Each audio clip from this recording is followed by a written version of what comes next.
ज्या देशात आरोग्याच्या सुविधा अधिक आहेत अशा देशातल्या लोकांचं राहणीमान आणि जीवनस्तर उंचावल्याचं आपल्याला सगळीकडेच पाहायला मिळतं। जगात शिक्षण आणि आरोग्य सुविधा अतिशय महाग होत चाललेल्या असून ज्या कुटुंबात आरोग्याच्या तक्रारी कमी असं कुटुंब सुखी कुटुंब म्हणून समजलं जातं। भारतासारख्या विकसनशील देशात नागरिकांचं स्वास्थ्य सुरक्षित राहावं म्हणून केंद्र आणि राज्य सरकारकडून कसोशीने प्रयत्न केले जातात।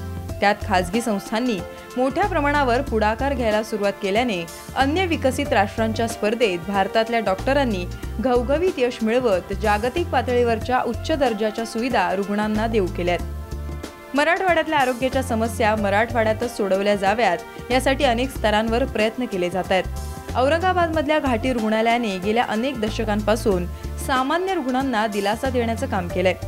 सामान्य रुग्णांचा भार आता इतर मोठी रुग्णालये उचलताना दिसतायत। गेल्या 25 वर्षांपासून सिग्मा हॉस्पिटलने जागतिक सुविधा आणि सामान्य रुग्ण यांच्यातला महत्त्वाचा दुवा म्हणून भरीव योगदान दिल्यानेच मराठवाडा आणि आसपासच्या सामान्य आणि अतिसामान्य रुग्णांना दिलासा मिळालाय। सामान्य रुग्णांसाठी पैशाची मोठी अडचण असते। अशा रुग्णांना ज्या ठिकाणाहून पैसे मिळू शकतील, मग ते केंद्र सरकारच्या योजना असो, राज्य सरकारच्या योजना असो किंवा काही दानशूर व्यक्तींच्या मार्फत असो किंवा हॉस्पिटलच्या सोशल कॉर्पोरेट रिस्पॉन्सिबिलिटीच्या मार्फत हॉस्पिटलनी या सर्व सुविधा सामान्य रुग्णांना डोळ्यासमोर ठेवून दिलेल्या आहेत। या हॉस्पिटलनी स्वतःचं कॉर्पोरेट सोशल रिस्पॉन्सिबिलिटीच्या माध्यमातून काही योजना सुरू केलेल्या आहेत। या सगळ्या योजनांचा लाभ हा ग्रामीण भागातील रुग्णांना व्हावा म्हणून सिग्मा हॉस्पिटल आज मोठ्या प्रमाणामध्ये प्रयत्न करत आहे। मराठवाड्यातले रुग्ण आणि नातेवाईकांची आर्थिक क्षमता समजून सिग्मा हॉस्पिटलने आपल्या रुग्णसेवेच्या कक्षा रुंदावल्यात।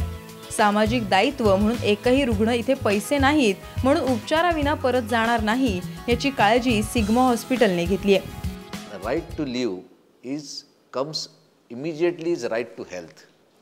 तर याच्यामध्ये आपल्या जे जिल्हे आहेत मराठवाड्यातले त्याच्यामध्ये मेजर प्रॉब्लेम जो आहे की आपल्याला पेरिफेरल सेक्टरला आणि खेड्यागावामध्ये बऱ्याचशे रुग्ण जवळपास आपले 60 ते 70% रुग्ण हे खेड्यागावाचे आहेत। आज आम्ही जवळपास 25 वर्षापासून कोडलीगिरी हॉस्पिटल, सिग्मा हॉस्पिटल आणि युनायटेड सिग्मा हॉस्पिटल अशा माध्यमातून जवळपास 25 वर्ष याच्या मागे आहोत आणि त्यांना रुग्णांना आपल्या गरीबातल्या गरीब रुग्णांना सामान्य माणसाला आपण किती स्वस्तातली स्वस्तात ट्रीटमेंट देऊ शकतो याच्याकडे आमचा फोकस आहे आणि गेल्या 15 ते 20 वर्षापासून याच्याकडे आम्ही काम करत आहोत। आणि दुसरी महत्त्वाची आहे की ज्यांच्याकडे पैसे आहेत, जे अफोर्ड करू शकतात, असे लोक तर कुठेही जायला तयार आहेत आणि ते आता औरंगाबादमध्ये थांबता पण आहेत। औरंगाबादमध्ये बरेचसे असे रुग्णालय आहेत की तिथे पैसे व्यवस्थित जर असेल तर आपल्याला चांगली ट्रीटमेंट मिळू शकते। पण जे मेडिकल कॉलेजमध्ये जाणारे लोक आहेत, अगदीच ज्यांच्याकडे काहीही पैसा नाही आहे किंवा थोडंफार पैसे ते खर्च करू शकतात, अशा रुग्णांच्या सोयीसाठी आपण काय करू शकतो या विचाराने आम्ही हे तिन्ही रुग्णालय चालू केलेले आहेत। सगळ्यात महत्त्वाचं कारण हे आहे की पेरिफेरल सेक्टरला आपल्या आरोग्य जे आहे, एक तर सरकार आहे त्याच्यावर काम करतच आहे। प्रत्येक जे सरकार नवीन असो जुना असो त्याच्यावर काही ना काही प्रयत्न चालूच आहेत। तर सगळ्यात महत्त्वाचं आहे की आपली मनाची जी थिंकिंग प्रोसेस आहे किंवा आपल्या जर काही आजार झाला तर पटकन त्याचं निदान झालं पाहिजे। 70% जास्त रुग्ण हे ग्रामीण भागातून येत असल्याने सिग्मा हॉस्पिटलने रुग्णांच्या आर्थिक मर्यादा ओळखून कमी पैशात किंवा वेळप्रसंगी मोफत रुग्णसेवेचं व्रत स्वीकारल्याने गरीब आणि सामान्य रुग्णांसाठी तज्ज्ञ डॉक्टरांची फौज आणि जागतिक स्तरावरील उपचार पद्धती असं आरोग्य सुविधेचं कवच सिग्मा हॉस्पिटलने रुग्णांना मिळवून दिलंय। 30 ते 40% कपल्स येतात आपल्याकडे इन्फर्टिलिटीचे प्रॉब्लेम घेऊन। ह्याच्यामध्ये आपण रुटीनली आपण हे बघतो, त्याच्यामध्ये 30 to 40% जेंट्सचे प्रॉब्लेम असतात, मेल इन्फर्टिलिटी म्हणतो आपण। त्याच्यामध्ये शुक्रजंतूचं प्रमाणाचे प्रॉब्लेम, त्याच्यामध्ये मोटिलिटी प्रॉब्लेम, हे सगळं प्रॉब्लेम असतं। त्याच्यामुळे त्याच्यातसुद्धा आपण काय काय करेक्टेबल असं आपण ट्रीटमेंट देऊन आपण ट्रीटमेंट करेक्ट करू शकतो। काय काय ह्याच्यामध्ये असं नसलेले प्रॉब्लेम असलं तर आपलं पुढचे IUI म्हणून प्रकार असतो, इंट्रायुटरन इन्सेमिनेशन म्हणून करतो. त्याच्यामध्ये सक्सेस नाही झालं तर पुढे आपण टेस्ट ट्यूब बेबीज आपण हे करतो, रेकमेंड करतो. पण आपलं ह्याच्यामध्ये सामान्य जण पब्लिकसाठी आपल्याला हे हॉस्पिटल बघितले की लोकांना काय वाटतं, फार महाग असेल बाबा, ह्याच्यामध्ये ट्रीटमेंट खूप हे अवघड, लोकांना असं वाटते. पण गैरसमज आहे. आपल्याकडे स्कीम आहेत. आपल्या एचपीला तर लॅप्रोस्कोपी करायचं म्हणलं तर राजीव गांधी योजना आहे, ज्याच्यामध्ये लॅप्रोस्कोपी आपण त्यांना फ्री ऑफ कॉस्ट करून देऊ शकतो. आलं का लक्षात? आणि दुसरं काय म्हणजे टेस्ट ट्यूब बेबी कुठल्याही इन्शुरन्स स्कीममध्ये IVF फ्री ऑफ कॉस्ट नाही आहे. फक्त ESI गव्हर्नमेंटने असा एक योजना काढलेली आहे, ESI लोकांना इन्फर्टिलिटी याच्यामध्ये IVF फ्री ऑफ कॉस्टमध्ये आमच्या हॉस्पिटलमध्ये होतं. औरंगाबाद आज वेगवेगळ्या गोष्टींमुळे जागतिक नकाशावर चर्चिलं जात आहे. वैद्यकीय सुविधांच्या बाबतीतही सिग्मा हॉस्पिटलच्या माध्यमातून छोट्यातल्या छोट्या रुग्णांना केंद्रबिंदू मानून त्याला आवश्यक त्या सर्व सेवा देण्याचं काम सिग्मा हॉस्पिटलने केल्याने मराठवाडा आणि आसपासच्या 15 जिल्ह्यातील रुग्णांसाठी हे एक महत्त्वाचं डेस्टिनेशन बनलंय. औरंगाबादमधल्या सर्व प्रमुख कॉर्पोरेट कंपन्यांचं आमचं टायअप झालेलं आहे हेल्थ चेकअप करण्यासाठी. आणि त्या उद्योगांमधल्या काम करणाऱ्या कर्मचारी यांचं आम्ही हेल्थ चेकअप नियमित स्वरूपात त्यांना करून देतो.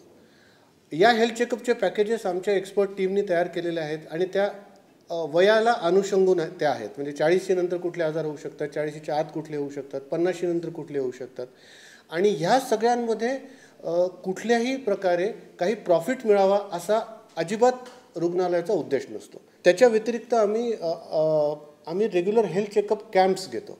जसं राजीव गांधीच्या माध्यमातून आम्हाला काही नजीकच्या रुरल भागामध्ये, ग्रामीण भागामध्ये जाऊन आम्हाला कॅम्प्स घ्यावे लागतात. आम्ही तिथे जाऊन आणि त्या दिवशी दर महिन्याला ॲटलिस्ट आम्ही 2 कॅम्प्स घेतो, ज्याच्यामध्ये जवळजवळ 1000 ते 1500 रुग्णांची तपासणी करतो आम्ही मोफत. त्यांना औषधोपचार देतो. हा पण आमच्या सोशल रिस्पॉन्सिबिलिटीचा एक महत्त्वाचा भाग आहे.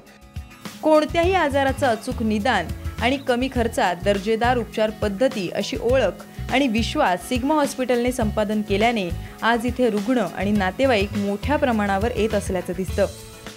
या दवाखान्यात समजा 100 रुग्ण येत असतील तर जवळपास 15 ते 20% रुग्णांना काही ना काही प्रकारचा किडनी आजार असतो. काही लोकांच्या किडनी फेल असतात, काही लोकांचा किडनी आजार सुरुवातीच्या स्टेजचा असतो, काहींना किडनी स्टोन असतो.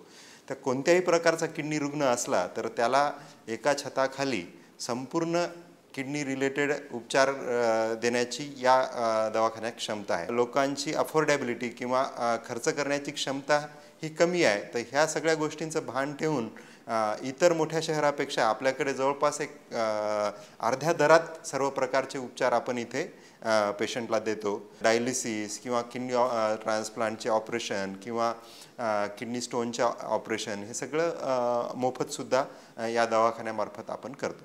आंतरराष्ट्रीय स्तरावरून आपल्याकडचं काम बघण्यासाठी आणि इथून नवीन नवीन गोष्टी शिकण्यासाठी आपल्याकडे इंटरनॅशनल फेलो आणि स्टुडंट आलेला आहे. सामान्य आणि गरीब रुग्णांना बांधील अशी ओळख मिळवणारं सिग्मा हॉस्पिटल अशा रुग्णांना उपचारासाठी जागतिक पातळीवरील उपकरणं उपलब्ध करून देत आहे.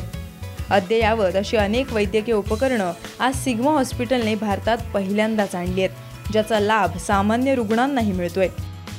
हे जे मशीन आहे हे मशीन ही लेटेस्ट टेक्नॉलॉजी रिचर्ड वुल्फ कंपनीचं मशीन आहे. याच्यामध्ये आपण किडनीमधले स्टोन्स, नंतर पॅन्क्रियाजमधले स्टोन, CBD मधले स्टोन याला न भूल देता आपण याला ब्रेक करू शकतो आणि त्याचा चुरा होऊन ते सिस्टीमच्या बाहेर काढू शकतो. याच्यामध्ये अल्ट्रासाऊंड आणि सियाम हे एकाच मशीनमध्ये आहे. Just press that. आणि याचा जो प्रोब आहे, जो हा प्रोब तुम्हाला दिसतो तो अल्ट्रासाऊंडचा आहे. याच्यामध्ये डबल सिरॅमिक वेगळी टेक्नॉलॉजी आहे. ते हळूहळू या फुग्यातून ते सिरॅमिकचे वेव्स जे आहेत ते वेव्स याच्यामध्ये स्टोन ब्रेक करायला मदत करतात आणि त्याप्रमाणे तो स्टोन ब्रेक होतो आणि मग नंतर आम्ही तो स्टोन काढतो. त्याच्यामुळे याला मेन ॲडव्हान्टेज या मशीनचा असा आहे की याला भूल देण्याची गरज नाही. OPDच्या बेसिसवर आम्ही ही प्रोसेस करू शकतो आणि पेशंटला त्याच दिवशी आम्ही घरी पाठवतो. आणि हे इंडियामधलं हाय मशीन जे आहे ते पहिलं इन्स्टॉलेशन इंडियामधलं इथे झालेलं आहे आणि त्याप्रमाणे या मशीनचा मॅक्झिमम फायदा रुग्णांना देतो आणि याचे चार्जेससुद्धा अगदी कमीत कमी ठेवण्यात आलेले आहेत, जेणेकरून सगळ्या योजनांमध्ये या मशीनचा समावेश आहे. त्याच्यामुळे रुग्णाला जास्त काही खर्च लागत नाही. कुठल्याही पेशंटला चीफ मिनिस्टर रिलीफ फंडमधून 2 लाखापर्यंतचे सहकार्य मिळू शकतो. त्याच्यामुळे आमचे जे पेशंट आम्ही पाठवत आहोत त्यांना बरेचसे 1 लाख, 1.25 लाख, 1.5 लाख रुपये सहकार्य आतापर्यंत